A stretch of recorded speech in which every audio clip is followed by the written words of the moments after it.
ஐயா வணக்கம்யா. வணக்கம். அன்பான உணர்வுக்கு என் அன்பு வணக்கம். சொல்லுங்கம்மா. ஐயா இங்க ஒரு பெரிய விஷயம் பாத்தீங்கன்னா, பிறரோட வலியை எப்படி நான் உணர்றதுன்னு நிறைய பேருக்கு அது இருக்கு. நம்ம இப்ப வீடியோஸ் எல்லாம் பார்த்துட்டு கேட்கறாங்க, அதை உணருங்க, பிறர்ன்று நான்றது வேறு கிடையாது, ரெண்டுமே ஒண்ணுதான் அப்படின்னு சொல்லி. அவங்களுக்குள்ள அந்த ஒரு பெரிய டவுட் என்ன பாத்தீங்கன்னா, பிறர் வழியை நான் எப்படி உணர முடியும், நான் எப்படி உணரேன், எனக்கு அது உணர்ந்தா ரொம்ப நல்லா இருக்கும், அந்த விஷயங்கள் எனக்கு புரிய வர மாட்டேங்குது, எனக்கு எப்படி புரிய வைப்பீங்க, நீங்க எப்படி அதை உணர்றீங்கன்னு கேட்கறாங்க. கரெக்டாக எக்ஸ்பிளைன் பண்ணுறேன். இல்லை பாருங்களேன், இப்போ நம்ம கருணை ஒரு விஷயம் சொன்னோம், அன்புன்னு ஒரு விஷயம் சொன்னோம், உண்மைதானே? இப்போ கருணையும் அன்பு ரெண்டு ஒன்று. இப்போ நம்ம அந்த தன்மை நம்ம எல்லாருக்கிட்டே இருக்குது. நம்ம எல்லாருக்கிட்டையும் அந்த கருணை என்ன எப்படி இருக்கணும்னு தெரியும், அன்பான்றதுன்னா எப்படி இருக்கணும்னு தெரியும் தானே. நம்ம அதுக்கு பாசம் ஒரு விஷயம் வச்சிருக்கோம். பாசம் நம்ம குடும்பத்தில் எல்லாரும் பார்த்தீங்கன்னா பாசம் ஒரு விஷயம். அந்த பாசம் தான் பாசம் தான் தெரியும். புரியுதா சொல்றது? பாசம் தான் தெரியும். அன்பு கருணைனா அதோட டீப்னஸ்குள்ள போக முடியாது. அது ஒரு அவுட்ரா தான் இருக்கும். அது எப்படின்னா யாருன்னா கொடுக்கும் போது யாருக்கா நம்ம அவுட் பேசும்போது கொஞ்சம் அன்பா சிரிச்சு அன்பா பேசும்போது தான் தெரியும். ஆனா பாசம்னா நம்ம கூட இருக்கிறவங்க அந்த பாசம் வந்து வேற லெவலில் இருக்கும். நம்ம அதுக்கோசம் எதுவும் பண்ற அளவுக்கு போவாங்க. ஆனா அது பாசம்ன்றதும் ரீசனா பார்த்தீங்கன்னா அதுதான் அன்பின் உச்சமே. அது உங்ககிட்ட உங்க சுத்தத்தோட இருக்கிறது மட்டுமே அது பாசமா இருக்குது. அதே தன்மை நீங்க வெளியே காட்ட ஆரம்பிச்சு அது அன்பாயிடும், அது கருணை ஆயிடும். நீங்க அதை பண்ண மாட்டோம் நம்ம யாரும். நம்ம எல்லாருக்கும் பாசம் இருக்குது. நீங்க எல்லாருக்கும் பாசம் வைக்க தெரியும். அந்த பாசம் யாருக்கு அவங்க குழந்தை மேல அவங்க சுற்றத்து மேல மட்டும் அந்த பாசம் வைக்கிறாங்க. ஆனா அதை இங்க பாசம்ன்றது அன்புதான். ஆனா அது உங்க சர்க்கிள் வரைக்கும் இருக்கிற வரைக்கும் மட்டுமே அது பாசமா நிக்குது. அதுவே அவுட்ல வந்துச்சுன்னா அன்பாயிடும், அது கருணை ஆயிடும், அது அறிவாவே ஆயிடும், அது அனைத்துமாவே ஆயிடும். அதை நம்ம பண்ண மாட்டோம். நம்ம எல்லாரோட மிஸ்டேக் அதான். நீங்க எல்லாருக்கும் தெரியும் பாசம் எப்படி வைக்கணும் தெரியும். ஏன்னா இயல்பாக வந்துடும். அது வந்து ஜீன்லயே வந்துடும். ஏன்னா பிறப்பிருந்து அதான் பிறந்தவொடனே தாய் தந்தை மேல பாசம் வந்துடும், கூட பிறந்த சகோதரர் மேல பாசம் வந்துடும். இப்போ அது ஒரு ஃப்ரெண்ட்ஸா எதனா வரும்போது அவங்க மேல ஒரு பாசம் வரும். இது ஒரு மேரேஜ் பண்ணும்போது அவங்க மேல பாசம். இந்த பாசம் வந்து எவ்வளவு பாசத்துக்கு வந்து எல்லையே இல்லை, உங்க எல்லாருக்கும் தெரியும். கண்டிப்பா. ஆனா அந்த பாசம் ஒரே விஷயம் நம்ம சர்க்கிள்ல மட்டும் வச்சுக்கிறதா அது பிரச்சனை இருக்கு. அதுனா சரி, அந்த பாசம்ன்றது ஒரு விஷயத்தோட பாசத்துக்கான ஒரு அதுக்கு பேர் வந்து சுயநலம் சொல்லலாம். பாசமும் அன்பும் வேறு வேறு. ஆமா. இப்ப நீங்க பாசத்தோட அர்த்தம் சுயநலமா நீங்க பாசம் தான். அது பாசம்ன்றது அன்பு தான். அது உன்னை சுத்தி இருக்கிறவங்க மேல வைக்கிறதுனால அது வெளியே போவதால அது சுயநலமாயி போச்சு. அதனால அதுல ஒரு பெரிய அறிவோ பெரிய அனுபவத்தை உங்களால பெற முடியல. ஆனா உங்ககிட்ட அந்த அன்புட்டு தான் பாசமா இருக்குது. அது உங்க சுத்திக்கிறவங்ககிட்ட உங்க பிறந்தவங்க மேலே உங்க கூட ஒரு மேலே இருக்கிறதுனால அதை வெளியே காட்டாதனால அது அன்பா கன்னியாக மாட்டுது. உண்மைதானே? அது கருணையா கன்னியாகல, அது அறிவாவும் கன்னியாகல. அந்த அறிவுன்றது ஒரே விஷயம் என்னன்னா, நம்ம அந்த அந்த உண்மையான அந்த பாசம் வந்து அன்பா மாறும் போது பிறருக்கோசம் எல்லாத்தையும் நீ கரெக்டா செய்வ. நீ என்ன பண்ணணும், நம்ம பண்ணா அவங்க தான் டிஸ்டர்ப் ஆவாங்க அப்படின்னு உங்களுக்கு புரிஞ்சு ஒரு விஷயத்தை செய்யலாமா செய்யக்கூடாது யோசனை பண்ணுவீங்க. புரியல சொல்றது? இதை தன்மை வரும். ஏதோ சொல்றேன், இப்ப நம்ம ஒரு குழந்தைய ஈன்று எடுக்கிறோம். அந்த குழந்தை பிறந்தா இங்க எவ்வளவு வலிமை எவ்வளவு துன்பத்தை கஷ்டப்படும் நம்மளுக்கு தெரிஞ்சு நம்ம செய்யறோம் பாரு. ஏன் செய்யறோம்? ஒன்னே ஒண்ணுதான், பாசம் இருக்குது. அந்த பாசம் வந்து அன்பா இல்லாதனால அறிவாகல. அறிவாதனால அது பாசத்தோட நிக்கிறதால எல்லாருமே நானும் வாழன்ற எண்ணம் மட்டும் அதுக்கிட்டு இருக்குது. புரிஞ்சா சொல்றது? அதனாலதான் அந்த செயலை திருப்பி செய்யணும். எந்த ஒரு செயலை செய்யலாம் சரி, யாரை பத்தி டிஸ்டர்ப் யாருக்கு நம்ம யாரை காயப்படுறோம் அது கஷ்டப்படாத படுறதுக்கு காரணமா சொந்த பந்தோசத்தை காயப்படுத்தும், குழந்தைக்கோசம் பிறரை காயப்படுத்துவாங்க. சொந்த புரிதுங்க. ஏன்னா அந்த பாசம் வந்து அந்த அளவுக்கு விரைப்பாகும். ஆனா அந்த பாசம் நீங்க வச்ச பாசத்தை அப்படியே பிறர் மேலேயும் அதே போல வைப்போன்னு ஒரு விஷயத்தை நீங்க புரிஞ்சு நீங்க அந்த மாதிரி வைக்கணும் நம்ம எண்ணம் வந்துச்சுன்னா, இப்ப நான் அதை சொல்றேன் உங்களுக்கு. ஏன்னா நீங்க அந்த மாதிரி தான் வைக்கணும். நீங்க எல்லாரும் குழந்தைங்க மேல உங்க குடும்பத்து மேல வைக்கிற அந்த பாசத்தை எல்லாரு மேல வச்சீங்கன்னா அது பேர் அன்பு, அதுக்கு பேரு கருணை. அது டீப்பாகும் போது அது அறிவாயிடும். நம்ம அதை வைக்க மாட்டோம். அப்ப நீங்க இதுக்கு மேல நீங்க குழந்தைங்க மேல உங்க சுற்றத்து மேல வச்சீங்க பாத்தீங்களா, அதுக்கு பேரு அன்பு தான், அதுக்கு பேரு கருணை தான். ஆனா அதை நீங்க உங்களோட சர்க்கிளோட வைக்கும் போது மட்டும் அது இது பாசமா நின்றுது. புரியுதா சொல்றது? அந்த ஒரு எல்லையோட அந்த எல்லையோட அது போய் நின்றுது. அது எல்லையே தாண்ட மாட்டேங்குது. இப்ப அங்கதான் பிரச்சனை. இப்ப அந்த எல்லையை தாண்டாத போனதுக்கு காரணம் என்ன? நீ உன்னை சுத்தி இருக்கிற மேல வச்சதுனால மட்டும்தான் அது பாசமா இருக்குது. ஆனா அதுவே அவங்க என்ன பண்றாங்க, நான் இதுக்குள்ள இருக்கேன், இது எப்படி நான் மத்தவங்க மேல காட்ட முடியும்? இது ஒரு விஷயம் வரல. இப்படி எப்படி காட்ட முடியும் கேட்டா, இப்ப நான் விஷயம் சொல்லிட்டல. இப்படி பாசமா இருக்க தெரிந்தனே, உங்க குழந்தை மேல எவ்வளவு பாசமா இருக்கிறேன், உங்க தங்கச்சி மேல உங்க அப்பா மேல எவ்வளவு பாசமா இருக்கிறேன், இவங்க மேல எப்படி பாசமா இருக்கிறேன். ஒரே விஷயம், நான் கூடயே இருந்தேன், என்ன பெற்று எடுத்தாங்க வளர்த்தாங்க, அந்த ஒரு விஷயம் எது பண்ணாலும் அதுல பாசம் வந்துச்சு. இப்ப அதே பாசத்தை ஒரு ஜீவராசி மேல வைக்க முடியும் தானே? வைக்க முடியும், வைக்கிறாங்க. ஆனா அளவா வைக்கிறாங்க. அதை நீ முழுமையா வைக்கணும்னு ஆசைப்பட்டு பாரு. நீ பாசம் வைக்கிறத அதை போய் எதுவும் பண்ண சொல்ல. அதே போல பிறர்கிட்ட நீ பாசம் காட்டுறதுல அவங்க எல்லாம் செய்ய நான் சொல்ல. உனக்குள்ள அந்த அன்பு உண்மையா இருக்குத நீ ஆராய்ச்சி பண்ணி பாரு. இப்ப அவங்க யாரும் எதை குறை சொல்ல, யாரும் எது திட்டல, அவங்க போனதுக்கு பின்னாடி எதுவும் நீ பேச போறது இல்லை. இதெல்லாம் நீ பண்ணாம இருக்கணும். புரியுதா சொல்றது? இப்போ குழந்தையா இருந்தா செய்ய மாட்டேன்ல. ஆமா, எப்படி பார்த்து பண்ணுவோம். நீ எல்லாமே பண்ணுவல, போன அப்புறம் திட்ட மாட்டல, எப்படி இருப்ப அதே தன்மை. ஆமா, அதே தன்மை நீங்க வச்சுங்க எல்லாரு மேலயும். சுற்றத்து மேல இருக்கிறத வெளியே அவுட்டர் பீப்புள் கிட்டையும் ஒரு ஜீவராசி கிட்டையும் ஜட பொருளிட்டு அந்த அன்பை காட்ட ட்ரை பண்ணுங்க. அந்த அன்புன்றது உங்களுக்கு தெரிஞ்சு உங்ககிட்ட பாசமா இருக்குது. அந்த பாசம் தான் அன்பு. அது உங்க சர்க்கிள் இருக்கிற வரைக்கும் அது பாசமா இருக்குது. உங்க சர்க்கிள் விட்டு வெளியே போனா அது அன்பாயிடுது, அது கருணையா மாறும், அதுக்கப்புறம் அது அறிவா மாறும். இப்படிதான் சொல்றது. ஏன்னா நம்ம இந்த ஒரு விஷயம் நம்ம எல்லாருக்கும் வேணும். நம்ம கிட்ட ஒரே மிஸ் பண்ண ஒரே காரணம் தான், பாசமா நின்னுச்சு. அது அன்பா நிக்கல, கருணையாவல. அது ரெண்டுமே ஆயினா அது அறிவாயிடும். அந்த பாசத்தை நீ நிறைய பேர் பாருங்க, அவங்க குழந்தை மேல இருக்கிற மாதிரி அதே பாசத்தை பேர் குழந்தை மேல இருப்பாங்க. சிலர் இயல்பான இருக்குது, நிறைய பேருக்கு இயல்பா வரும். அது அப்படியே சொல்லுவாங்க. நிறைய பேர் கேட்பாங்க, எப்படி உங்க குழந்தை மேல இருக்கிற மாதிரி அந்த குழந்தை மேல அதே போல பாசம் இது என்ன இருக்குது? அவங்க விஷயம் சொல்லுவாங்க, இது என்ன இருக்குது? என் குழந்தை மேல யதார்த்தமா இருக்குது. இதே யதார்த்தம் எல்லாருக்கும் வராது. நானும் அதே போல குழந்தை எனக்கு அந்த யதார்த்தம் வரலையே. அப்பதான் நம்ம ஒரு விஷயம் வராத நம்ம கத்துக்கணும் ஆசைப்படணும். அவளும் அதே தான் பண்ணா, நானும் அதை அவளுக்கு வந்து எனக்கே வரல, ஆனா நீ வரணும், அது எனக்கு தெரியும். நீ ஆசைப்பட்டால் நானும் அதை பண்ணணும்னு என்ன வச்சா கட்டாயம் வரும். இப்ப நம்ம வீடியோ போற நிறைய பேர், ஐயா எங்களுக்கு அது ஆசை இருக்குது, எங்களுக்கு அதை பண்ணணும்னு தோணுது கேக்குறாங்க. இப்ப கேட்கும் போது இப்ப இந்த வீடியோ பார்க்கும்போது அவங்க கொஞ்சம் புரிய வரும். ஆமா இல்ல, இப்ப இதே ஒரு பெண்மணியோ இதோ ஒரு அண்ணனோ இதை பண்றாங்க. அவங்க குழந்தை மாதிரி பிறகு குழந்தை பார்த்து நிறைய பேர் இருக்கிறாங்க. இப்ப கொஞ்சம் பேருக்கு அது முக்காசி பேருக்கு வரல. ஆனா இந்த நீங்க அந்த பாசத்தை நீங்க அது மேல வைக்கணும்னு ஆசைப்பட்டா கட்டாயம் அது வரும். இந்த வைக்கிறதுனால என்ன நடக்கும்? முதல்ல என்னன்னா, இது வச்சா என்ன நடக்கும் நீங்க யாருக்கும் இருக்குது. இதுல ஒரு விஷயம் இருக்குது. இந்த காலகட்டத்துக்கு இப்போ நம்ம கிட்ட நம்ம வீட்டுல வைக்கிற மாதிரி அந்த பாஸ்தா வெளியே இருக்கிறவங்க மேல வைக்கணும், ஜீவராசி மேல வைக்கணும், ஜடப்பொருள் மேல வைக்கணும். ஏன்னா அந்த செயல் ஒண்ணு இப்ப நம்மள வந்து ஒரு பெரிய மாற்றத்துக்குள்ள கொண்டு போகும். என்ன ரொம்ப சூழல், ரொம்ப கடினமான சூழல் இருக்கிறோம். நம்ம மீண்டும் மீண்டும் நம்மளோட பெருக்கரிக்கிறதோ, நம்ம அடுத்தவங்கள அவங்க ஒரு மாதிரி நான் ஒரு மாதிரி பேசுறதோ, எனக்கு என் வாழ்க்கை நான் பாக்குறதோ, சுயநலமா வாழ்றது இதுக்கப்புறம் போக ரொம்ப கடினத்தை கொடுக்கும். ஏன்னா நம்ம எல்லாருக்கும் கருணை தான் சாதனம், அன்புதான் அறிவு. இது நம்ம எல்லாருக்கும் தெரியும். அது நம்ம கிட்ட தான் இருக்குது. அந்த பொருள் நம்ம கிட்ட தான் இருக்குது. நம்ம ஏன் அதை வளர்த்தக்கூடாது? நம்ம ஏன் எக்ஸ்டாப்ளிஷ் பண்ணிக்கூடாது? நான் யாருன்ற அறிவு நான் ஏன் பெறக்கூடாது? அப்படின்றது இன்னைக்கு எல்லாருக்கும் வந்தாகணும். அப்படி வந்தா நம்ம இந்த துன்பத்தை விட்டு வீச வெளியே போகலாம். நம்ம இதை ஏற்கனவே நம்ம கடினத்தை தெரியுது, நம்ம மீண்டும் ஒரு கடினத்தை உருவாக்க மாட்டோம், நம்ம செய்யறோம். செஞ்சுட்டு இருக்கோம். அது ரொம்ப ஒரு பெரிய ஒரு கேள்விக்குரியது. ஏன்னா இப்ப இன்னும் கூட பாருங்க, நாங்க ஹாஸ்பிட்டல் மூலிகை கஞ்சி ஊத்துறோம். இன்னைக்கு போய் கஞ்சி ஊத்திட்டு நான் அப்படியே ஜிஹெச் ஹாஸ்பிட்டல் அப்படியே உள்ள சுமார் வாக்கு போய் பார்க்கலாம்னு உள்ள போனேன். நான் உள்ள போய் பார்த்தா ஒரு வயதான முதியவர், அந்த அம்மாவுக்கு ஒரு 60 வயசு இருக்கு. அவங்க வந்து பாத்தீங்கன்னா கீழே உட்காந்துக்கிறாங்க, தலையில உட்காந்து 2 காலும் இல்லை அவங்களுக்கு. ஒரு நைட்டி ஒன்று போட்டு, ரொம்ப அழுக்கான ஒரு நைட்டி. அந்த கால் எந்த கன்சர்ன் தான் தெரியல, மேல ஒரு துணியை போட்டு மூடி வச்சுக்கிறாங்க. அவங்க பின்னாடி பார்த்தீங்கன்னா யூரியன் பை கீழே தொங்குது, கீழே இருக்குது. அவங்க சுத்தி யாருமே இல்லை. அவங்கள மாதிரி நம்மள மாதிரி அவங்க யாருமே இல்லை. அவங்க சுத்தி மடம் ஃபுல்லா ஈமிக்குது. அவங்க அப்படியே எல்லாரையும் அப்படியே பார்த்துட்டு. இது எப்படி இருக்குது பாருங்களேன். இப்ப இதே நீங்க ஒரு படமா எடுத்து, இப்ப ஸ்கிரீன்ல ஒரு படமா எடுத்து அந்த மாதிரி நீங்க அந்த படத்தை நீங்க பார்த்தா நீங்க இந்த என்ன சொல்லி தெரியுமா? நீங்க எல்லாரும் நீங்களும் யோசனை பண்ணி பண்ணலாம். அதே போல ஒரு படத்தை எடுத்து, அதே போல நம்ம எல்லாரும் நம்ம யாரும் உடம்பு சொல்லாம போய் பார்க்க போறோம், இல்ல நம்ம ஜாலியாக சுத்துறோம், இல்ல அங்க படிக்க வர குழந்தைங்க எல்லாருமே அவங்க ஹோட்டலுக்கு பெட்டி போன வாங்கினது அது வாங்கினது எல்லாம் போயினுக்குது. அந்த தான் நடக்குது. அப்படி நின்று பாக்குறேன். எல்லாரும் அவங்க பாட்டு இவங்களை யாரும் இன்னும் எதுவும் கண்டுக்கல, எதுவுமே பார்க்கல. ஆனா உட்காந்துக்கிறது ஒரு மனுஷன் தான். இங்க மொத்தம் சர்வே பண்றது மனுஷன் தான். உள்ள நோயில இருக்கிறது மனுஷன் தான். அதை ட்ரீட்மெண்ட் பண்றது மனுஷன் தான்.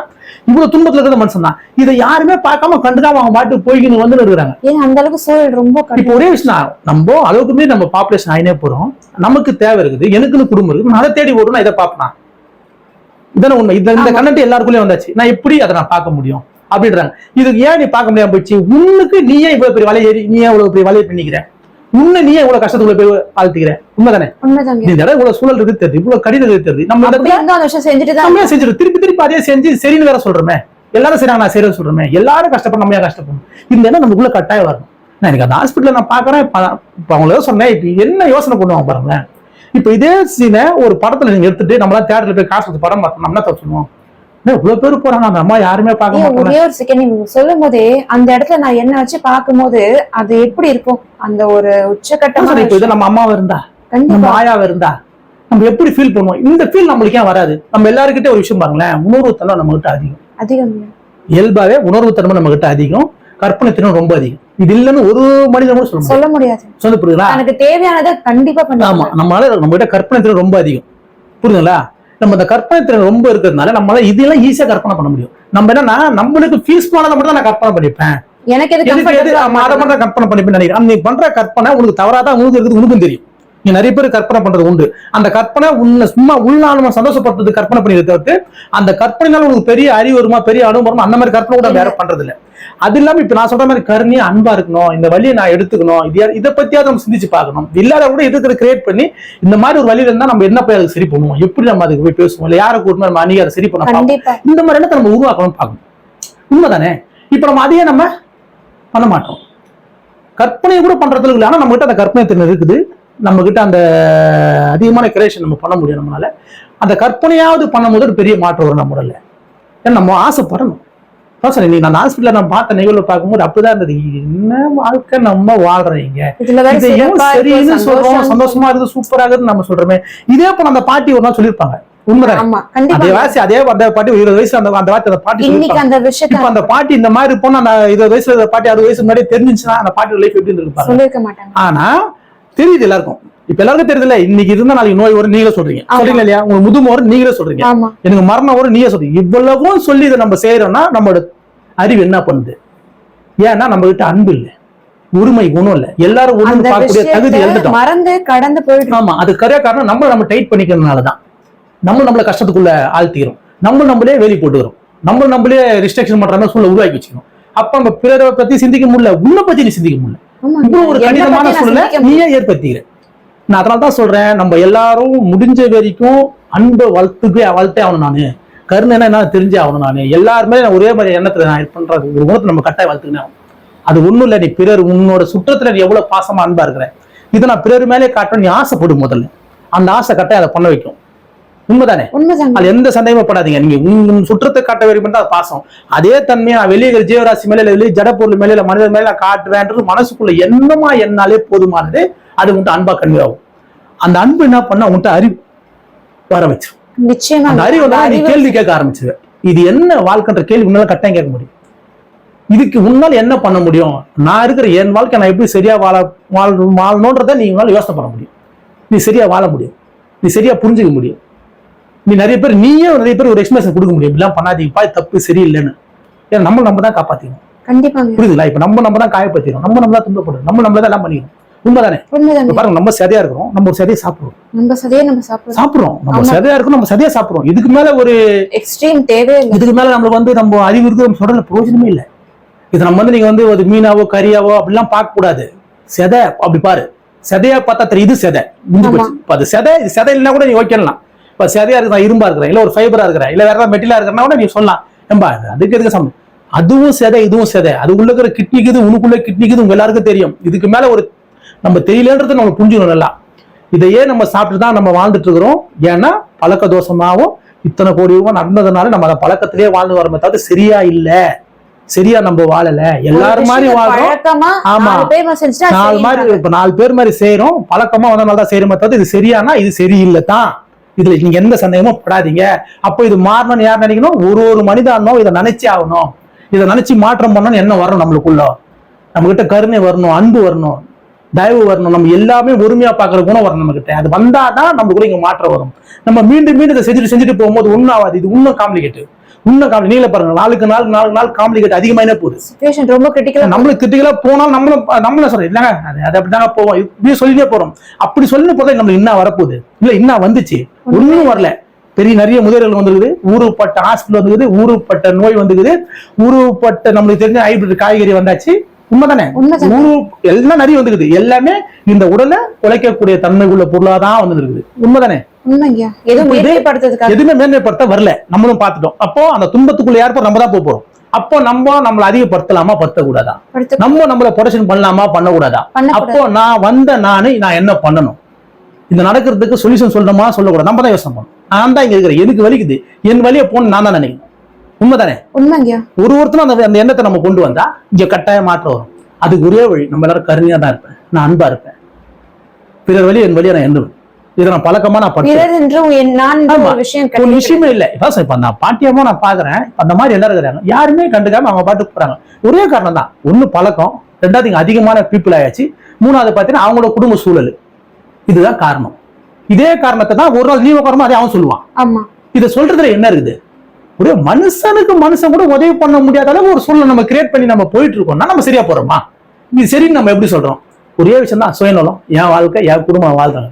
இந்த எண்ணம் இருக்கிற வரைக்கும் நம்ம இந்த எண்ணம் போறதுக்கு தான் நடக்குது, வேற எதுக்கும் நடக்கல இந்த நிகழ்வு. ஏன் தெரியுமா? இந்த எண்ணம் உங்ககிட்ட மாறணும். அனைத்தும் நீ எல்லாரும் ஆன்மான்னு தெரியும், நீ எல்லாமே உயிரின்னு தெரியணும், நீங்க எல்லாமே ஒண்ணுன்னு தெரியணும். இது தெரியலன்னா தெரியற வரைக்கும் இந்த நிகழ்வு போகும். இந்த கடினம் உங்களுக்கு கொண்டு போகுது. எதுக்கு இவ்வளவு கடினமா போகுது? நீ தெரிஞ்சுக்கோ, நீ புரிஞ்சுக்கோ. இப்ப நீ பிறருக்கு வரும்போது தெரியலன்ற, ஆனா உனக்கு வந்து கடந்து குதிக்கிறல்ல. இப்போ பிறருக்கு நீ வரும்போது வழியா பெருசா இல்லங்க, அது அவுட்டான போயிரு. அதே போல உங்க சொந்த பந்தம் ஏன் நீ குதிக்கிற? ஒரே விஷயம் தான், உங்க சொந்த பந்தம் அதான் குதிச்ச, சொந்த பந்தம். ஆனா அதுக்கும் அதே உடல் தான், அதுக்கும் அதே வழிதான். நீ அப்ப நீ குதிச்சிருப்பனா, அப்ப துன்பம் நினைச்சதுன்னா உங்ககிட்ட கருணை வந்திருக்கும், உங்ககிட்ட அறிவு வந்திருக்கும். உன் வாழ்க்கை நீ சரியா வாழணுன்ற எண்ணம் உனக்குள்ள தோடி இருக்கும். இது சரியில்லைன்னு நீயே யோசனை பண்ணிருப்ப. இது ஏன்டா நடக்குது ஒரு கேள்வி கேட்கும். எல்லாரும் கேள்வி கேளுங்க. என்ன கேட்கணும்? நான் ஏன் பிறந்திருக்கிறேன்? நான் ஏன் இந்த வாழ்க்கை நான் சரியா பண்ணணும்? நான் ஏன் இவ்வளவு கணிதத்தில் நான் ஏன் வரணும்? எனக்கு ஏன் முதுமை வரணும்? உண்மைதானே? எனக்கு ஏன் நோய் வரணும்? எனக்கு ஏன் மரணம்? இந்த கேள்வி யாரு கேட்கணும்? நம்ம தானே கேட்கணும். நான் ஏன் கேட்கக்கூடாது? கேட்கக்கூடாத அளவுக்கு நம்ம ஒரு காம்படிட்டர் உருவாக்கணும். கேட்டா சொசைட்டி, நம்ம சுத்திக்கிற சுற்றம், நம்ம உருவாக்க, நம்மளுக்கே நம்ம போட்ட வேலி, நம்ம பெரிய விஷயம் பண்றோம். இந்த பொருள் அந்த பொருள் எல்லாம் லோன்ல வாங்கி வீட்டுல வச்சுக்கிறோம். உண்மைதானே? இதெல்லாம் நீங்க பண்றதா ஒன்னாவது. உண்மை நீ மறந்து போவ. உன் மேல உனக்கு அக்கறை இருக்க வாய்ப்பே இல்லை. ஏன்னா நீ இவ்வளவு வாங்கி வச்சுட்ட, அதுக்கு தேவை உனக்கு நேரம் சரியா போகுது. நீ எங்க நீ உன்னை பத்தி சிந்திக்கிறது, உன் குடும்பத்தை பத்தி, அப்புறம் வெளியே போய் எங்க சிந்திக்கிறது? அப்ப நம்ம அதுக்கு என்ன பண்ணணும்? நீ அன்பா இருக்கணும், கருணையா இருக்கணும் முடிவு பண்ணா தேவையில்லாத விஷயத்தை நீ உள்ளே போக மாட்டேன். கண்டிப்பா எது தேவை அதை மட்டும் பண்ணணும் தோணும், எது சரி அதை மட்டும் பண்ணணும் தோணும். உண்மைதானே? இதை நம்ம தான் கொண்டு வரணும். நம்ம எல்லாரும் இதை கட்டாயம் புரிஞ்சுக்கணும். இது ரொம்ப கான்விட்டு நம்ம போயிட்டு இருக்கோம். நம்ம கிட்ட கருணை, அன்பு, தயவு வராத வரைக்கும் நம்ம சூழல் நம்மளே சாப்பிட்டா கூட ஆச்சரியப்படத்துல சூழல் கூட எனக்கு போயிட்டு இருக்கணும். அப்படிதான் போயிட்டு இருக்கு. நான் அதை பார்த்த நிகழ்வு அப்படிதான். இப்போ 10,000 பெட் இருக்குன்னா 10,000 பெட் ஃபுல்லா பேஷண்ட் இருக்கிறான். பேஷண்ட் மனுஷன் தானே? அந்த பேஷண்ட் ட்ரீட்மெண்ட் பண்ண மனுஷன் தானே? அதே பேஷண்ட் தானே குழந்தை குட்டி எல்லாம் இருக்கிறீங்க. இப்போ நான் சொல்றேன், ஒரு இடத்துல இவ்வளவு ஹாஸ்பிட்டல் வருதுன்னா இது ஒண்ணு விஷயம் பாருங்க. இதுல உங்களுக்கு ஒரு சந்தோஷம் வரும். ஏன் இவ்வளவு பெரிய ஹாஸ்பிட்டல் காட்டுறாங்க? இதுல சந்தோஷப்படக்கூடாது, நம்ம துக்கப்படணும். உண்மைதானே? ஆமா, 1க்கு 10 ஹாஸ்பிட்டல் கட்ட சந்தோஷப்படுறோம், 1க்கு 10 முதல்ல வந்தா சந்தோஷப்படுறோம். இது எதுக்கு நம்ம சந்தோஷப்படணும்? 1க்கு 10 NGOs தான் சந்தோஷப்படுறோம். இது சந்தோஷப்படுறது கிடையாதுடா, இது வருத்தப்படுறதுக்கான சூழல். எதுக்கு இது விஷயம் நடக்கணும்? இது நடக்க கூடாதுன்னு நினைக்கிறோம், நம்மளுக்கு நல்லது. இது நடக்கிறதுல என்ன புண்ணியம்? ஒரு விஷயம் பாருங்க. அப்போ நம்மளோட எண்ணங்கள் எப்படி போயிருக்குதுன்னா, நோய் வந்து நம்ம குணப்படுறதுக்கு என்ன விடும்? நீ இந்த எண்ணமே நோயே வரணும், நோயா வரணும், எனக்கு முதுமையா வரணும், எனக்கு மரணையா வரணும்னு கேள்வி கேட்கற நம்ம அப்படி கேள்வி கேட்காம எனக்கு ஹாஸ்பிட்டல் நிறைய வரணும், எனக்கு நிறைய காசு இருக்கணும், நோயை குணப்படுத்தி அதுக்கான சுச்சுவேஷனை கிரியேட் பண்ணி தான் போறமே தவிர்த்து அதை வச்சு வியாபாரம் பண்றாங்களே இன்னைக்கு. அப்ப அதை வச்சு வியாபாரம் பண்ண என்ன ஆகும்? அப்பதான் நடக்கும். இப்ப என்ன நம்மளே சாப்பிடணுங்கிறது இப்ப ஆல்ரெடி நந்தம் தான் இருக்குது. அது உடலை சாப்பிடாம நம்ம கிட்ட ஒரு உழைப்பையும் நம்ம கிட்ட ஒரு சத்தியம் ஒருத்தர் எடுத்து சாப்பிட்டா இதான் நடந்துக்குது. அதுவும் மனுஷன் தான், இதுவும் மனுஷன் தான். அந்த அளவுக்கு அறிவு தெரியாம நம்ம வாழ்ந்து இருக்கிறோம். காரணம் நம்ம கிட்ட கருணை, அன்பு, தயவுன்ற ஒரு விஷயம் இல்லை. அது இருந்துச்சுன்னா நம்ம இவ்வளவு காம்ப்ளிகேட் நம்ம போக மாட்டோம், இவ்வளவு துன்பத்தை நம்ம அனுபவிக்க மாட்டோம், இவ்வளவு நோய் நொடியில நம்ம வாழ மாட்டோம். நம்ம கண் எதிர்க்க ஒரு மனித ஆன்மாவோ ஒரு ஜீவராசியோ வழியில துடிக்கும் போது நம்மளால அதை கண்டுக்காம நம்ம போக முடியாது. போறமே காரணம் ஒரே விஷயம், நம்மளுக்கு சுத்தி சூழ்நிலை உருவாக்கிட்டோம்பா, எனக்கு கடமை இருக்குதுப்பா, எனக்கு குழந்தை குட்டிக்குதுப்பா. இதே வார்த்தைய ஜீவராசி சொல்றது பரவாயில்ல, மனுஷனாக நம்ம சொல்றோமே, அறிவு சொல்றோம், ஆக சிறந்த அறிவு சொல்றோம், 6 அறிவு சொல்றோம், இதே சிறந்ததுன்னு மனிதான்மா சொல்றோம். நம்மளுக்கு இது தெரியலையே. அப்ப இது நம்மளுக்கு தெரியல, நம்ம எவ்வளவு ஒரு கேள்விக்குறி ஆயிட்டோம் பாத்தீங்களா? இந்த அளவுக்கு நம்ம சூழல நம்ம வாழ்றமே நம்மளுக்கு ஏன் புரியல? இப்ப எனக்கு கூட கிட்ட ஒரு 8-9 வருஷமா எனக்கு கூட தெரியல. ஏன்னா நான் அப்ப அந்த கருணைன்ற ஒரு ஜீவராசி கூட அடிபட்டு இருந்தா அதுக்கான ஜீவராசி அதுக்கான உதவி செய்து முடியுதோன்ற மாதிரி அந்த மனுஷன் சொல்றேன். இப்ப அந்த 8 வருஷம் எனக்கு தெரியல. அப்போ தெரியலன்றது வரைக்கும் நான் செஞ்சது சரி கிடையாது. உண்மைதானே? புரியல. ஆனா உண்மை தானே, எல்லாரும் செஞ்சாங்க, நானும் செஞ்சேன். ஆனா உண்மை தெரியல, ஆனா பண்ண தப்பு தான். ஆனா நம்ம அந்த கருணையான செயலை செய்யும் போது, பிற ஜீவராசிட்ட அன்பு காட்டும் போது எனக்கு ஒரு பெரிய அறிவு ஏற்படும். ஐயோ அது ஏன்னா நம்ம அந்த ஜீவராசியில அன்பு காட்டும் போது பாத்தீங்கன்னா, அந்த செயல் அந்த உணவு கொடுக்கும் போது, அது உடல் முடியாத மருந்து கொடுக்கும் போது, தண்ணி வைக்கும் போது, அதெல்லாம் செய்யும் போது அந்த ஒரு விலங்கோட தன்மை போய் நான் பார்ப்பேன். இப்ப நான் பிஸ்கட் போடலான்னு போகும்போது வீட்டுல சாணியை சாப்பிட்டு இருக்கும் நாய், மலத்தையோ சாணியோ. ஒரு நாய் பாத்தீங்கன்னா அந்த நாய் இறந்துருக்கும், அந்த உடலே போய் சாப்பிடும். நான் பாத்துருக்கிறேன். பார்க்கும் போது தான் தோணும், பா இது என்ன ஒரு சூழல் நம்ம வாழ்றோம் இங்க. ஆனா அதை பார்க்கும்போது எனக்குள்ள தோணும், இதே போல தான் நம்மளும் வாழ்றோம்ல. உண்மையிலே உண்மைங்க. அது சதைய சாப்பிடுது. நம்ம என்ன பண்றோம்? நம்ம கஷ்டப்பட்டு உழைக்கிறோம், நம்மளுக்கு மேல இருக்கிறோம், நம்மள வச்சு துட்டு சம்பாதிச்சிடும். நம்மளுக்கு அதை பெருசா கொடுக்கணும் அவங்க என்ன வரல. அவங்க நான் ஓனருங்க, நான் மேனேஜருங்க, அவன் சொல்லிட்டு போயிடுறான். கேட்டா நான் படிச்சது இருக்குது அப்படின்னு அவன் சொல்லிட்டு ஏதோ சொல்லிட்டு போறான். ஆனா அவனுக்கு தெரியும் இவ்வளவு கஷ்டப்படுறாங்கல்ல, வேற வழி இல்லை, அப்படிதான் இருக்கணும். ஆனா அவனுக்கு மேல அவனை கேட்பான். அந்த மாதிரி சூழல். அதுவும் இப்ப இந்த ஜீவராசி ஒரு நாய் இறந்த உடல அந்த நாய் ஒரு நாயோட இறந்த உடனே சாப்பிடுதுன்னா அதே போல நம்மளும் இங்க வாழ்றோம் இல்லையா. நான் இதெல்லாம் ஒரு உணவு கொடுக்க போகும்போது ஒருத்தல பார்த்தேன், ஒரு குட்டி நாய் ஒரு அதோட அம்மாவை அது இறந்துட்டு அதை போய் சாப்பிட்டு பசி என்ன சூழல் தெரியல. சாப்பிடுதுன்னா பசி தான் காரணம், அதுக்கு தேவை செதை, அது நாயாது அது பசிக்க சாப்பிடுது. அதே போல இங்க நம்மளும் அதே போலதான் வாழ்றோம். நம்ம சுத்திக்கிறவங்க எல்லாரும் முடிஞ்சவன் கீழே இருக்கிறவன அழுத்தணும்னு பாக்குறான். அவன் அரவணைக்கணும்னு ஆசை வந்துச்சுன்னா கீழே ஒண்ணு இல்லவே இல்லை, எல்லாம் சரியாயிடும். அது காரணம்னா அவங்ககிட்ட அந்த சரியான அன்பு உண்மையில தானே. அது எவ்வளவு நீ கீழே இருக்கிற மேல பார்க்காது, அன்பா அவனு ஆசைப்படு, நான் கருணை அவனு ஆசைப்படு, அனைத்துமா நானா இருக்கிற ஒரு உணர்வு வரணுக்குள்ள அந்த எண்ணத்தை வை, பிற வழி என் வழியை நான் உணரணும்ப்பா அப்படின்னு ஒரு தன்மையை கொண்டு வாங்க. அது கொண்டு வந்த ஒரு பெரிய மாற்றம் வருவீங்க. ஏன்னா அது அந்த தன்மை விட்ட வந்துச்சு வச்சுக்க, அதோடு நீ பிறக்கவே மாட்டா, அதை இறக்கவே மாட்டா தன்மை உங்களுக்கு தெரியும். நான் இப்போ சொல்றேன், 100% எல்லாரும் புரிஞ்சுக்கலாம். எனக்கு மரணம் இல்லை நீங்க சொல்ல எல்லாரும் இறக்கவே மாட்டா சொன்னா, இந்த கருணை ஊட்ட வந்தா, நான் சொன்ன இந்த அன்பு வந்தா, அந்த ஒருமை குணம் வந்தா, ஏன்னா இது ஒரே விஷயம் பாருங்க, சிம்பிள். இது நம்ம வந்து இறைத்தன்மையோட நோக்கி இப்படிதான் எல்லாரும் பயணப்பட்டாங்க. தியானம் தவம் பண்ணி எல்லாம் பண்ணி நம்ம புரிஞ்சுக்கணும். அவங்க ரொம்ப காம்ப்ளிகேட் பண்ணி போய் ஒரு பெரிய மாற்றத்தை எல்லாரும் போனாங்க. ஆனா அதே செயல நீ எதை அடையணும்னு நினைச்சியோ அந்த அடைதலை நீ வீட்டுல இருந்து உன் சுற்றத்திலேயே உன்னை சுத்தி இது எல்லா பொருளுக்கிட்ட நீ அன்பு காட்டணும், அதுகிட்ட கருணையை நான் வெளிப்படுத்துவேன், அதுகிட்ட ஒருமையை குணத்தை வெளிப்படுத்த நீ பண்ணி ஒருத்தருமே இங்க ஞானிதான், ஒருத்தருமே இங்க இறைவன் தான். அதை நீங்க அப்படி இருந்ததுல உணரலாம். நீங்க எங்க காட்டுக்கு போய் எங்க மலையில போய் எங்க தாமணி தியானம் பண்ணி பெருசா அந்த மாதிரிலாம் இது பண்ணா சரி, உங்ககிட்ட ஒருமை குணமும் என்கிட்ட கருணை வரணும், என் வீட்டுல இருக்கிற எல்லாரும் நான் பாப்பன்ற ஒரு எண்ணம் வரணும். அந்த எண்ணம் மட்டும் உங்ககிட்ட வரதுக்கு சூழலை மட்டும் ஏற்படுத்திக்கும். அது ஒண்ணுமே இல்லை, உங்க வீட்டுல எவ்வளவு பாசம் வருது அதே பாசத்தைய நான் அவங்ககிட்ட காட்டக்கூடாது, சிவல் தான் அதனால காட்ட முடியும், நான் காட்டணும் அப்படின்ற எண்ணத்தை உருவாக்கு. அது கட்டாயம் நடக்கும். நம்மகிட்ட கற்பனை தெரிஞ்சுக்குது, கற்பனை பண்ணு, வரலையா கற்பனை பண்ணு, சும்மா கற்பனை பண்ணு, உங்களை கற்பனை பண்ணினே வா, அந்த கற்பனையே ஒரு நாள் அதை நிஜமாக்கும். இப்ப ஒண்ணுமே எல்லாரும் காலையில விழுங்க அப்படின்னு நான் சொல்றேன், எல்லாரும் காலையில விழுந்து ஆசீர்வாதம். ஏன்னா நீ காலில் விழும் போது நீ போய் பூமியில போய் உன் தலை போய் படுது, உன்னை உருவாக்குற மூலத்தோட மூளை கனெக்ட் ஆகுது. மூலம்ன்றது பூமி, மூலன்றது உனக்கு மூலம், ரெண்டுக்கும் ஒன்று கனெக்ட் ஆகுது. நீ காலில் விழும் போது அந்த நிகழ்வு நடக்கும் போது உனக்குள்ள ஒரு பெரிய மாற்றம் வருது. அப்பதான் நீ எங்கிருந்து உருவானே அதோட நீ டச் பண்ற. அப்ப அந்த நீ பண்ணும் போது ஒரு மனிதன் காலில் விழும் போது உங்ககிட்ட இருக்கிற அன்பின் வெளிப்பாடா விழுவேன், உண்மைதானே, ஏதோ தவறு பண்ணிட்டா விழுவேன். ஆனா அப்ப நீ செய்யும் போது உன் தன்மையை நீ இழந்து உங்ககிட்ட எந்த ஒரு கெட்ட தன்மை இல்லாதப்பதான் அந்த கால விழ முடியும். நிச்சயம் தானே. அந்த விழும்போது உங்ககிட்ட ஒரு ஒருமை குணம் இருக்கும், அனைத்து ஒண்ணுன்ற ஒரு தன்மை இருக்கும். அந்த நிகழ்வு நடக்க ஒரு வாட்டி காலில் வரும்போது அது வயசான காலில் வருவீங்களா, இல்ல யாரா ஞானி வந்து ஒரு காலில் வருவீங்களா, உண்மைதானே. ஏதோ ஒரு நல்ல நிகழ்ச்சி தான் அன்னைக்கு போய் காலில் வருவீங்க. அப்படி விழும்போது உங்கள்கிட்ட பெரிய அந்த காலில் வரும்போது சந்தோஷம் வருது. அந்த சந்தோஷம் நீ காலில் ஊந்ததுனால வரல, நீ மூலத்தோட மூலம் கனெக்ட் ஆனதால உங்கள்கிட்ட சந்தோஷம் வருது. அதனாலதான் அன்னைக்கு ஆமா அன்னைக்கு அதனாலதான் நீங்க வச்சா இந்த மாதிரி நீங்க எல்லாரும் யங்ஸ்டர்ஸ் எல்லாம் முதியோர் காலில் விழுங்க, ஞானி காலில் பெரிய ஆசீர்வாதம் சொன்னதுக்கு காரணம் தான். ஆனா அவங்க சொன்ன காரணம் இப்படின்னு சொன்னாங்க. ஆனா உண்மைன்னு பார்த்தோன்னா உன்னை உருவாக்குறது மூலம், உனக்குள்ள இருக்கிறது மூளை, அந்த மூளையும் மூலமும் கனெக்ட் ஆகும்போது நீ காலில் விழும்போது நீ பூமியோட உன் தலைப்பை டச் ஆகும். அதுக்கோசம் நீ காலில் விழுங்க அப்படின்னா ஆமா அந்த ப்ராசஸ் நீ பண்ணும் போது உனக்குள்ள நீ செஞ்சுட்டு உனக்குள்ள ஒரு ஃப்ரீனஸ் கிடைக்கும் பாருங்களேன். ஒரு காலில் நீ ஊழ்ந்தா அது ஒரு பெரிய ஃப்ரீனஸ் கிடைக்கும். அது ஒருத்தங்க தரத்தை பொறுத்து அந்த தன்மையில விழுந்து ஒரு பெரிய மாற்றம். கண்டிப்பாங்க. ஏன்னா அந்த செயலை செய்யும் போது உங்ககிட்ட கர்வம் ஆணவம் அந்த திமிர் எல்லாம் போயிடும். அந்த நிகழ்வே இப்ப சாதாரண எனக்கு விழ முடியாது, யாரும் விழ மாட்டாங்க. ஏன் விழ மாட்டாங்க? அந்த விஷயத்துல. ஆனா நீ ஏதோ நல்ல நாள் வந்தாலும் அப்ப எல்லாத்தையும் மறந்துட்டு அப்பா அல்ல நல்லதாப்பா அது சொல்லுவேன், ஹாப்பினஸ் வந்துடும். அப்ப மட்டும் அது உங்ககிட்ட ஒரே ஒரு நல்லதுன்ற ஒரு எண்ணத்துல தேவையில்லாத எண்ணம் மட்டும் போயிடுது. ஆனா நீ நார்மலா இருந்து என்ன செய்ய சொல்லும் போது உங்க அந்த எண்ணம் இருக்கும், அப்போ ஒன்று டிஸ்டர்ப் பண்ணும். புரியுதுங்களா? அப்ப காலில் வந்து ரொம்ப சிறந்த பழக்கம். இப்ப நான் இதை கற்பனையா பண்ண சொல்றேன். கற்பனையா பண்ணும்போது நிறைய பேர் கமெண்ட் விடுறாங்க, ஐயா கற்பனையா பண்ணாலும் ஒண்ணுதான், நிஜமா பண்ணாலும் ஒண்ணுதான்ட்டாங்க. அப்போ கற்பனைக்கு உண்மைன்ற தன்மை உண்டு. கற்பனைக்கு நீ சொல்ற உண்மையா செய்யக்கூடிய பலனும் அதுக்கான பெரிய ஒரு தன்மை அதுக்குள்ள இருக்குதுன்னு தேசத்துக்கு புரிஞ்சுங்க. கற்பனையாவே எல்லாருக்கும் அன்பு காட்டுங்க. எல்லாரும் என்ன மாதிரி நான் பார்ப்பேன், எல்லாரும் என் தாயா பார்ப்பேன், எல்லாரும் என் தந்தையா பார்ப்பேன், எல்லாரும் நானா பார்ப்பேன். அது ஜீவராசி ஆகட்டும், ஜட பொருள் ஆகட்டும், மனிதன் எல்லாரையும் நான் இந்த மாதிரி பார்ப்பேன். ஒரு கற்பனை பண்ணு உனக்குள்ள.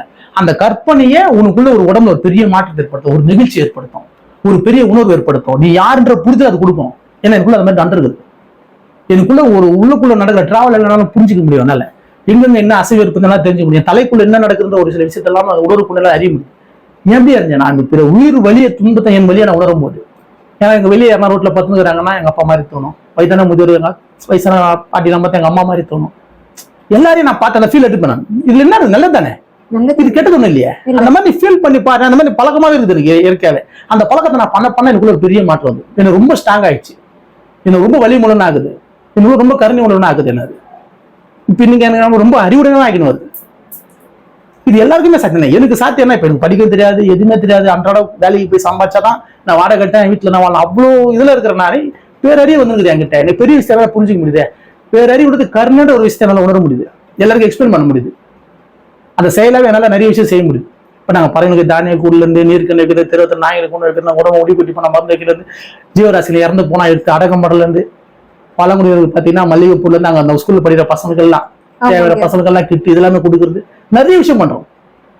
ஆனா இதெல்லாம் யாருக்கும் எங்களுக்கு தான் பண்றோம். ஏன்னா எல்லாமே நம்ம தான் அப்படின்ற ஒரு புரிதல் வந்துச்சு. இவ்வளவு செயலை செஞ்சுன்னு இருக்கிறோம் நாங்க, கருணையான செயலை செய்யும் போது இது எல்லாமே நமக்கு தான் சரி, யாருக்கோசம் நான் செய்யறது, எல்லாமே நான் தான் அப்படின்ற ஒரு எண்ணம் வந்துச்சு. இப்போ கொஞ்சமா செய்யும்போது இந்த எண்ணம் வந்து இப்ப அதிகமா செய்ய இன்னும் அதிகம் அந்த எண்ணம் அதிகமாக அனைத்துமா நானாகிற புரிதலே வருது நம்ம கிட்ட.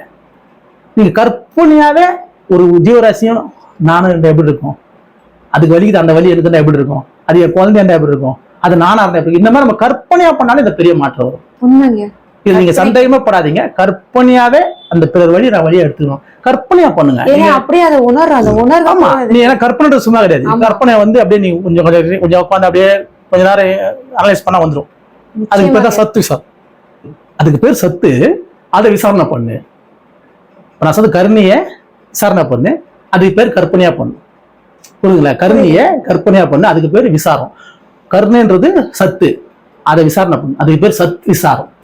ஆமா, உன்னோட சத்தை நீ விசாரணை பண்றதுக்கு சமம். நீ கற்பனையா பிறர் வழிய உன் வழியா நீ எடுக்கும் போது நீ ஒரு சத்தை நீ விசாரணை பண்ற. இது கற்பனை மட்டும் இல்ல, அது எக்ஸ்டெண்டான ஒரு விஷயம் ஃபீல் கட்டாயம். என்ன சொல்ற, நீங்க கருணையவே கற்பனையா நீ பண்ணும் போது ஒரு சத்தை நீ விசாரணை பண்ற. அப்போ சத்தையே நீ விசாரணை பண்ற தகுதி உன்ட்ட வந்துச்சுன்னு அர்த்தம். நீ கற்பனையா கருணையா இருக்கணும்னு நினைக்கும் போது நீ கற்பனையிலேயே கருணையை வளர்த்துட்டு உங்க எல்லாராலையும் முடியும். ஏன்னா நீ கற்பனையில பண்ணாலும் ஒண்ணுதான், நீ நேரஸ்டா போய் பண்ணாலும் ஒண்ணுதான். ஏன்னா கற்பனைன்றது எல்லாருக்கும் சாத்தியம், நேரஸ்ட்ன்றது எல்லாருக்கும் சாத்தியம் குறைவு. ஆனா இதை எல்லாருமே கற்பனையா பண்ணுங்க, அது நேராக 100% செய்ய முடியும். அது ஒரு பெரிய அறிவும் பெரிய அன்பும் நம்மகிட்ட கொடுக்கும். ஏன்னா நம்ம எவ்வளவு கடினத்துல வாழ்றது நம்ம சிந்திக்கணும். நம்ம மனிதனா பிறந்துட்டோம், சரியான தேகம் இருக்குது நம்ம கிட்ட. இந்த தேகத்தை வச்சு நம்ம பிறருக்கு எதனா பண்ணோம், பிறரு நீ போகும்போது நீ தான் பிறருன்னு தெரிஞ்சிடும். விஷயமா தான் நான் ஏன் பிறருன்றா, பிறருன்னு ஒண்ணு இல்லை. ஆனா நீ இப்ப நீ உனக்கு எதனா ஒண்ணு தெரிஞ்சுக்கணும் புரிஞ்சுன்னா பிறர்கிட்ட தான் போயிடும். சொல்ல தெரியுமா, ஊராருக்கு வந்த வீட்டு வளர்த்தா உனக்கு குழந்தை தானா வளரும். இதுக்கு அறிய தெரியுமா, ஊராருக்கு வந்து ஒண்ணு கிடையாதுடா, எல்லாமே நம்ம குழந்தைதான். நீ உன்னால முடிஞ்சா உன் குழந்தை சோறு, அந்த குழந்தை பசிதான் சோறு ஊட்டு. ஒரு நாள் ஏதோ ஒரு காரணத்துல முடியாதப்ப உன் குழந்தைக்கு ஒருத்தர் சோறு ஊட்டாங்க. இந்த நிகழ்வே நடக்காது. அதுல நீ பிறர் குழந்தைக்கு நீ செய்ய ஆரம்பிச்சுன்னா உன் குழந்தைக்கு உணவுல அந்த தன்மையை வரவே வராது. இது இயல்பு. நீ என்ன நீ கூட திரும்பி வரப்போகுது, அது திரும்பி வரதுன்னா நீ குத்த திருப்பி சோறா கொடுக்க மாட்டாங்க. அந்த நிகழ்வே இல்லாத போயிடும். அதுக்கு எப்பவுமே அதுக்கு எல்லாமே கிடைக்கும்ன்றதால சாரம். ஏன்னா கருணைக்கு இருக்கிற தன்மை இந்த உலகத்துல வேற எதுக்குமே கிடையாது.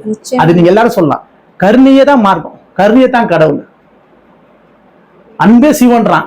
அதுக்கு அர்த்தம் இதுதான், அன்பே சிவன். ஆமா, இங்க எல்லாமே கருணையை தான் மீன் பண்ணும். நீங்க எதாவது சொல்றேன், கருணையே கடவுள் சொல்லு, உண்மைதானே? அன்புதான் சிவன் சொல்லு. நீங்க இதை சொன்னா எந்த மார்க்கம் எந்த மதமும் எதுவுமே போட்டி போடாது உங்கள்கிட்ட. உண்மைதானே? உண்மைதாங்க. எதுவுமே சார் பிறர் வழியை உன் வழியா உணருங்க அப்படின்னு சொன்னா இது எந்த மார்க்கமும் வேணாம்னு சொல்லாது. கண்டிப்பா. உண்மைதானே? சொல்றேன். இப்ப இந்த ஒரு எண்ணம் போதுமானது மனித அம்மாக்கு அனைத்துக்குமே. வேற எந்த சிந்தனையும் வேற எந்த எண்ணமும் நமக்கு வேண்டாம். இந்த ஒரு சிந்தனையை நம்ம பெருசா வளர்த்துக்கனா, இந்த எண்ணம் இருந்துச்சுன்னா எதையுமே கீழே பார்க்க மாட்டேன், எதையும் உயர்வா சொல்ல மாட்டேன், எதையும் தாழ்வா எண்ண மாட்டேன், எதையுமே தூச்சமா பார்க்க மாட்டேன், எதையும் அருவருப்பா பார்க்க மாட்டேன். என்ன ஒருமை குணம் வந்தா அனைத்துமே இறைவன் உங்களுக்கு தகுதி உங்களுக்கு புரிய ஆரம்பிச்சு. கருணையோட வலிமை அவ்வளவு பெருசு. அததான் கருணையே கடவுள், அன்பே தான் சிவம். பிறர் வழியை என் வழியா உணர்றதுன்னா சாதனை, அதை விட்டா வேற சாதனை வேண்டாம். அதை நான் கற்பனையா எல்லாரும் வழியை என் வழியா நான் உணர்றது கற்பனை பண்ணேன். அந்த கற்பனையே நீயே அனைத்துன்ற ஒரு புரிதல் உங்களுக்கு இயற்கை கட்டாயம் கொடு. நிச்சயமாங்க இது கட்டாயம் நடக்கும். இதை நம்ம எல்லாரும் கொஞ்சம் ஃபாலோ பண்ணி கொஞ்சம் செய்யுங்க. ஏன்னா இங்க வலி ரொம்ப அதிகமா இருக்குது. அந்த வலின்றது யாருக்குள்ள நமக்கு தான் இருக்குது. நம்ம வழியை நம்ம போய்க்கணும்னா அந்த வழியை பிறர் வழியை நம்ம வழியா உணரும் போது வலின்ற ஒரு விஷயமே இல்லாத அளவுக்கு சூழல் உருவாகி நம்மளாம் நித்தியமான பேருந்தத்துல கட்டாயம். ரொம்ப சூப்பரா சொன்னீங்க. மிக்க நன்றி. மிக்க நன்றி.